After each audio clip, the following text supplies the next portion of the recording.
اس کے اندر سود لینے سے انہیں منع کیا گیا تھا. وَأَكْلِهِمْ أَمْوَالَ النَّاسِ بِالْبَاطِلِ، اور وہ لوگوں کا مال باطل طریقے سے کھاتے تھے. وَأَعْتَدْنَا لِلْكَافِرِينَ مِنْهُمْ عَذَابًا أَلِيمًا، رب ذوالجلال فرماتا ہے ہم نے ان میں سے جن لوگوں نے کفر کیا، اسلام قبول نہیں کیا، ان کے لیے ہم نے دردناک عذاب تیار کر رکھا ہے. اس آیت کریمہ کے اندر سود کی حرمت کا ذکر ہے اور رشوت کی خباثت کا ذکر ہے اور اس کی قباحت کا ذکر ہے کہ رشوت کا کام کرنا یہ کتنا ناپاک عمل ہے. رب الجلال نے قرآن مجید فرقان حمید میں یہ عملی برائی رشوت لینا، رشوت دینا اور رشوت کے معاملات طے کروانا، درمیان میں معامل کرنا، اس کا باقاعدہ اس آیت کے اندر ذکر کیا کہ یہ عملی خرابی یہودیوں کی تھی. اس پر افسوس سے کہنا پڑتا ہے کہ یہ عملی خرابی ایک عروج پکڑ چکی ہے مسلمانوں کے اندر اور دفاتر کے اندر، کالجوں کے اندر، یونیورسٹیوں کے اندر، بالخصوص ٹیچر حضرات تھانے کچہری میں اہم معاملات یا ملک پاکستان میں مختلف وزارتیں وہ پیسے دے کر حاصل کی جاتی ہیں. شہرت کے طرفدار لوگ پیسہ استعمال کر کے رشوت دے کر عہدے خریدتے ہیں اور ان کو عہدے دیے جاتے ہیں.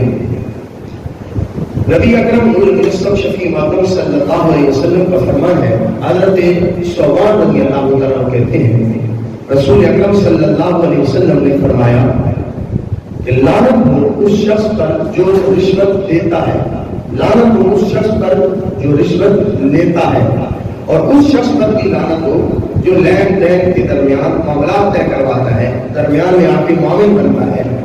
اب معاون بننے والے لوگ بہت زیادہ ہیں.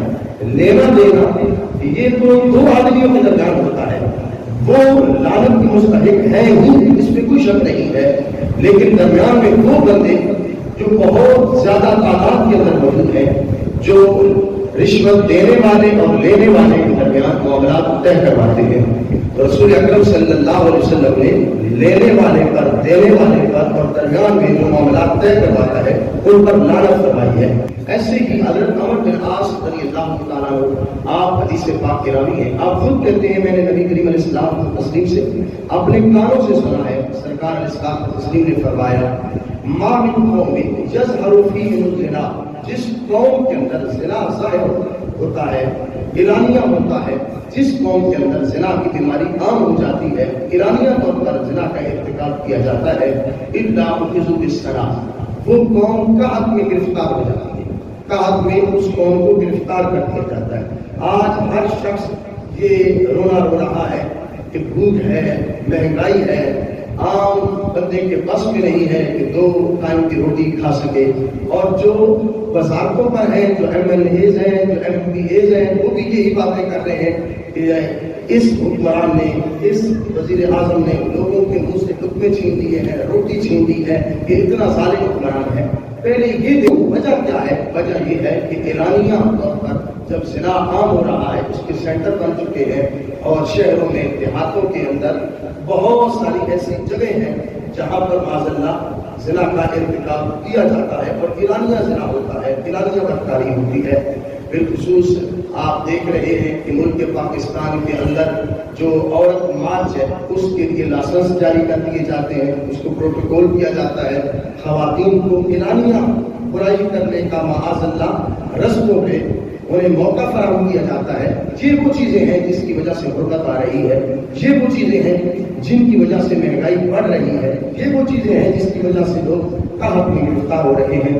رسول اکرم صلی اللہ علیہ وسلم نے اپنی اس حدیث کے اندر یہ بھی ذکر فرمایا وَمَا مِن قَوْمٍ يَظْهَرُ فِيهِمُ الرِّشْوَةُ، جس قوم کے اندر رشوت عام ہو جاتی ہے، إِلَّا أُخِذُوا بِالرُّعْبِ، اس قوم پر رب ذوالجلال خوف مسلط کر دیتا ہے، ان پر روح آ جاتا ہے، وہ روح بھی گرفتار ہو جاتے ہیں.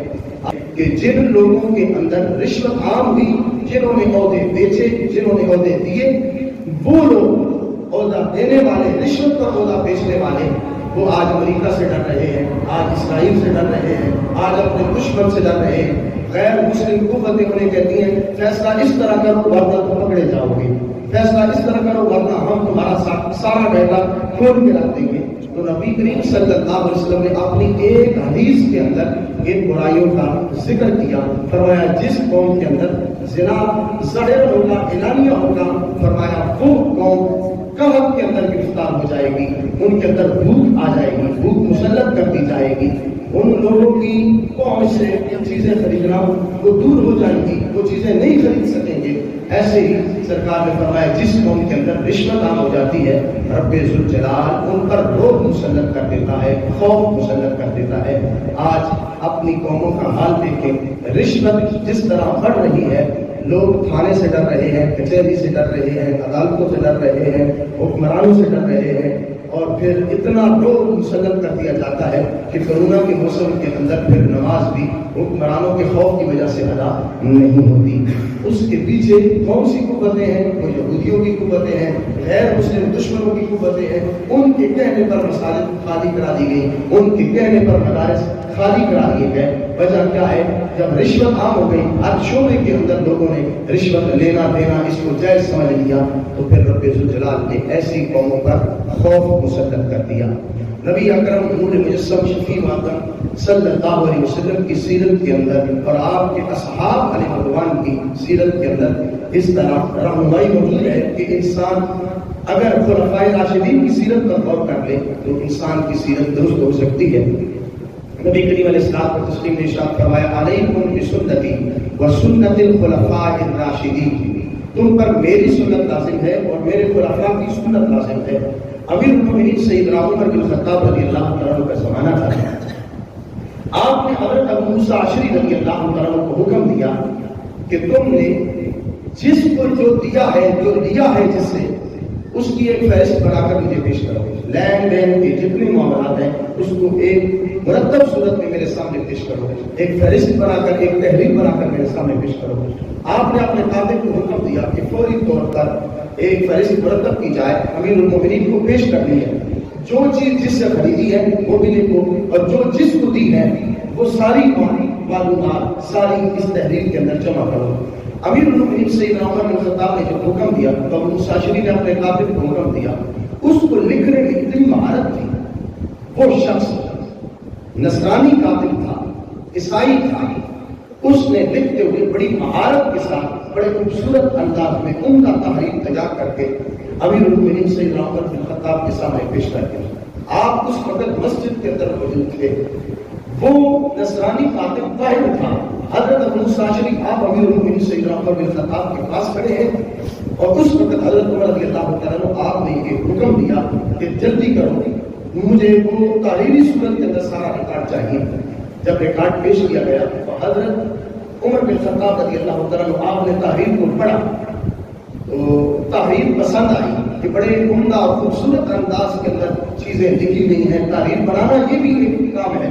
تو حضرت عمر بن خطاب رضی اللہ تعالیٰ عنہ آپ نے حضرت ابو موسیٰ اشعری کو کہا کہ آپ کا کاتب کہاں ہے؟ اے کاتب، آپ کا کاتب کہاں ہے؟ اسے بلاؤ. تو حضرت ابو موسیٰ اشعری رضی اللہ تعالیٰ عنہ آپ نے کہا کہ وہ یہاں نہیں ہے، مسجد میں نہیں ہے. لا يدخل المسجد، وہ مسجد میں داخل نہیں ہو سکتا. حضرت عمر رضی اللہ تعالیٰ عنہ کہنے لگے جنب ہوگا، کیا وہ جنبی ہے، اس پر غسل فرض ہے، اس لیے وہ مسجد کے اندر داخل نہیں ہو سکتا؟ کیا بات کر رہے ہو؟ ہمارا کاتب ہے تو مسجد کے اندر بلاؤ. مسجد کے اندر عدالت لگی ہوئی تھی. اس سے یہ پتہ چلتا ہے کہ مسلمانوں کے درمیان اگر فیصلہ کرنا ہو یا ان کے معاملات کی خبر کے لیے مسجد کے اندر ہی عدالت لگا دی جائے تو اس کے اندر کوئی دباؤ نہیں ہے. انسان ایک درست فیصلہ کرنا چاہتا ہے اگرچہ وہ مسجد کے اندر بیٹھا ہو. امیر المومنین سیدنا عمر بن خطاب رضی اللہ تعالیٰ کی سیرت یہ بتا رہی ہے. آپ نے فرمایا کیا وہ جنبی مسجد میں داخل نہیں ہو سکتا؟ تم کہتے ہو کہ وہ مسجد میں داخل نہیں ہو سکتا. تو حضرت ابو موسیٰ اشعری رضی اللہ تعالیٰ کہنے لگے وہ جنبی تو نہیں ہے، لیکن یہ بات ضرور ہے بلاکن ابو نصرانی، وہ بندہ نصرانی ہے، عیسائی ہے، کرسچن ہے، اس لیے وہ مسجد میں داخل نہیں ہو سکتا. حضرت عمر بن خطاب رضی اللہ تعالیٰ کو جلال آ گیا. آپ غصے میں آئے اور سرزنش کی. آپ نے حضرت ابو موسیٰ اشعری رضی اللہ تعالیٰ کو جھڑکا. آپ نے فرمایا جن لوگوں کو اللہ رب العزت نے دور کیا ہے تم ان کو قریب کر رہے ہو، جن کو اللہ نے ذلیل و رسوا کیا ہے تم ان کو عزت دے رہے ہو. لہٰذا ان کو عزت نہ دو، تم نے ان کو عزت کیوں دی؟ اس نصرانی شخص کو تم نے اپنا قاتل کیوں مقرر کیا؟ اس کے بعد حضرت ابو موسیٰ اشعری رضی اللہ عنہ کو ایک اور خاص جملہ بھی ارشاد فرمایا، فرمایا جن لوگوں کو اللہ رب العزت نے خوف کے اندر مبتلا کیا ہے، جو اس وقت خوف میں ہے، رعب میں ہے، تم ان کو امن دے رہے ہو۔ ظاہر ہے کہ ایک گورنر کے پاس ہوگا تو وہ امن میں رہے گا، لہذا میں نے تمہیں منع کیا ہے قد نہیتکم عن استعمال اہل الکتاب، کہ اہل کتاب لوگوں نے، کرسچن لوگوں نے، غیر مسلم لوگوں نے کسی کو بھی تم سیکرٹری نہ بناؤ، کسی کو بھی عام عہدہ نہ دو، کسی کو بھی تم وزارت نہ دو، کسی کو بھی مشیر نہ بناؤ، عام عہدوں پر ان کو فائد نہ کرو، میں تمہیں اس سے منع کرتا ہوں، اور تم نے یہ کام کیا ہے۔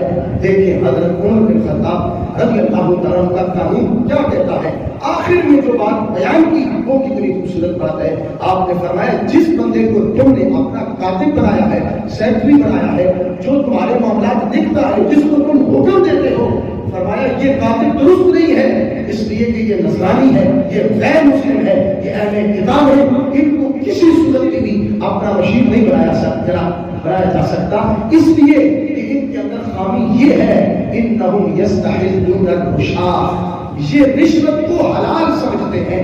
اس دور کے اندر دیکھ لیجیے کہ عام طور پر یونیورسٹیوں میں، کالجوں کے اندر حکمران اپنے مشیر ایسے منتخب کر چکے ہیں جو غیر مسلم ہیں، جو نصرانی ہیں، جو قادیانی ہیں، جو یہودیوں کے ایجنٹ ہیں، ان لوگوں کو اپنا مشیر مقرر کر کے اور پھر ان سے فیصلے کروائے جاتے ہیں۔ ایسے لوگوں کو مشیر منتخب کرنے کی اجازت اسلام نہیں دیتا۔ حضرت ابو موسیٰ اشعری رضی اللہ تعالیٰ کو ایک خاص علاقے کا حضرت عمر رضی اللہ تعالیٰ نے جب گورنر بنایا تو پھر خط لکھا، ابو سجستانی رحمۃ اللہ سجستانی رحمۃ اللہ تعالیٰ، آپ کیا کہتے ہیں، حضرت عمر کا خط ان کو جن الفاظ میں تنبیہ کر رہا تھا، خبردار کر رہا تھا، اس خط میں لفظ کیا تھے؟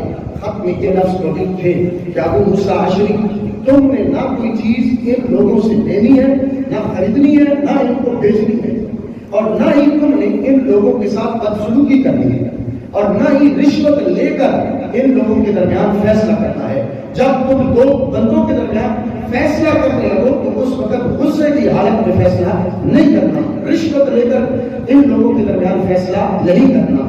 یہ ہے حضرت عمر کا دور حکومت۔ آج جو لوگ کہتے ہیں کہ ہم ریاست مدینہ بنانا چاہتے ہیں، تو پہلے اس بات پر غور کریں کہ ریاست مدینہ کیسے بنے گی؟ جب مشیروں کو، جب حکمرانوں کو، جب گورنروں کو یہ حکم، یہ آرڈر جاری کرو گے کہ تمہاری تنخواہ وہ حکومت نے مقرر کر رکھی ہے، لہٰذا تم وہاں بھی کاروبار نہیں کر سکتے۔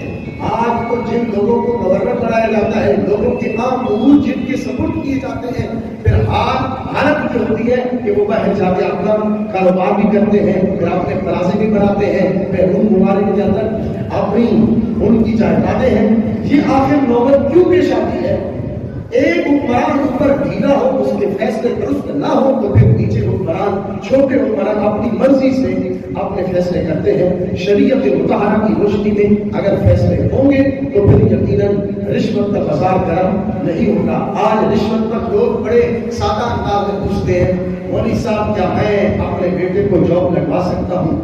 1.5 لاکھ روپیہ لگتا ہے، 2 لاکھ روپیہ لگتا ہے، بندہ فوج کے اندر بھرتی ہو جاتا ہے، بندہ پولیس میں بھرتی ہو جاتا ہے۔ کیا اسلام اس کی اجازت دیتا ہے؟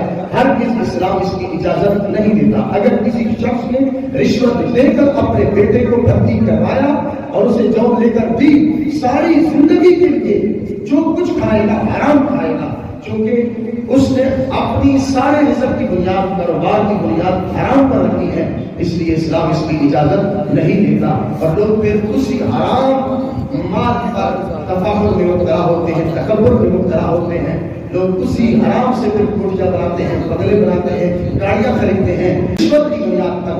آج جب رشوت کا لفظ سنتے ہیں لوگ سمجھتے ہیں یہ ہلکا سا گناہ ہے، یہ چھوٹا گناہ نہیں ہے، یہ کبیرہ گناہ ہے۔ لہٰذا اللہ رب العزت کی حضور توبہ کرنی چاہیے۔ اگر کسی نے زندگی کے اندر رشوت دی ہے، رشوت لی ہے، اس کبیرہ گناہ سے توبہ کر کے اپنے رب کو راضی کریں۔ دعا ہے اللہ رب العزت ہمیں رشوت جیسے ناسود عمل سے محفوظ فرمائے۔ آمین ثم آمین بجاہ النبی امین۔